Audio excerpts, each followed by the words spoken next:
India's coastline is this incredibly vibrant, massive part of the country, but it's facing this quiet, steady threat, a rising tide that could literally redraw the map and change millions of lives forever. Okay, let's dive into what the science is actually telling us. 1 meter. That single number is really at the heart of this entire story. A new report from the Indian National Center for Ocean Information Services, or INCOIS for short, says that's how much the sea level could rise along India's coast by 2100. So what does a 1 meter rise actually look like? What does it mean? Well, to really get it, we need to understand this key term, relative mean sea level. Now, this isn't just the ocean getting higher, it's way more specific. It's the sea's height measured in relation to a fixed point on land. It's the most accurate way we have to figure out the real-world impact on our coasts. All right, so what's actually causing this? Where is all this extra water coming from? Let's take a look at the powerful forces that are driving this huge tide of change.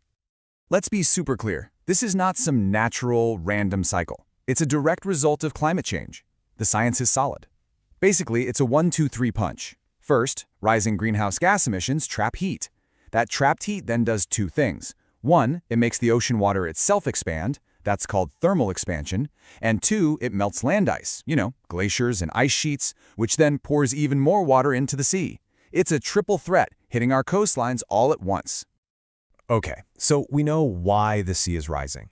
The next huge question is where? Because this isn't going to affect all 7,500 kilometers of India's coastline equally, not even close. Some places are way more vulnerable than others. And the INCOIS report really maps out these critical hotspots. Because of their unique geography, places like the Gulf of Kutch and the northern Bay of Bengal are in serious trouble.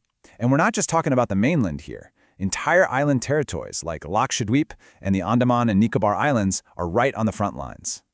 Now, this is where it gets really specific, and frankly, a bit scary. The risk is totally different from city to city. We're looking at projections of over half a meter for a city like Mumbai and almost 40 centimeters for Chennai. But then look at Bhavnagar in Gujarat, up to 1.2 meters. Wow.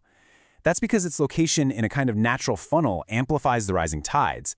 A rise like that would just fundamentally change the city forever.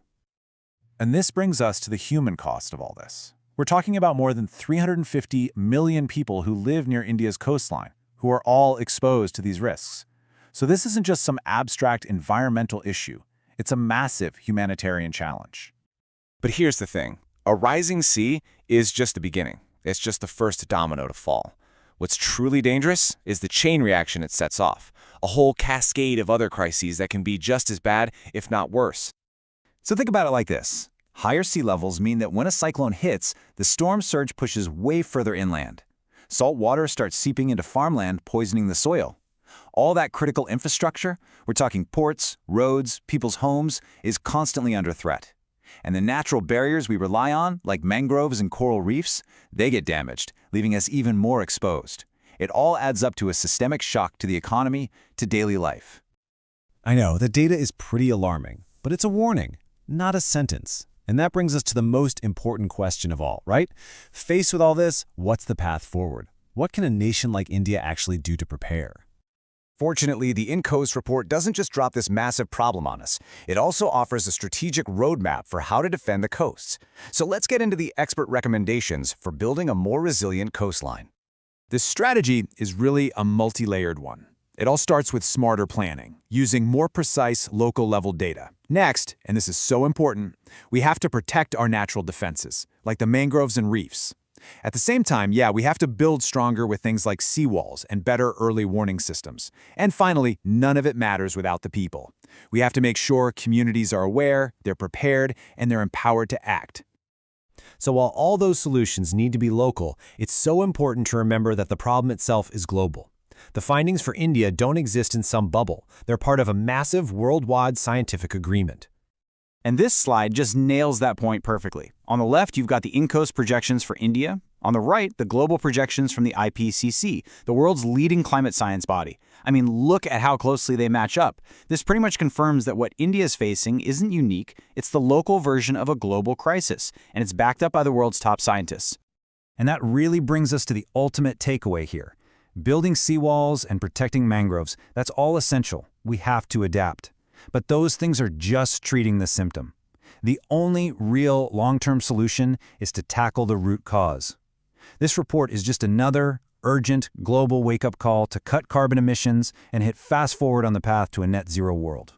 So, at the end of the day, the science is crystal clear, and the projections are stark. The stakes for hundreds of millions of people just couldn't be any higher.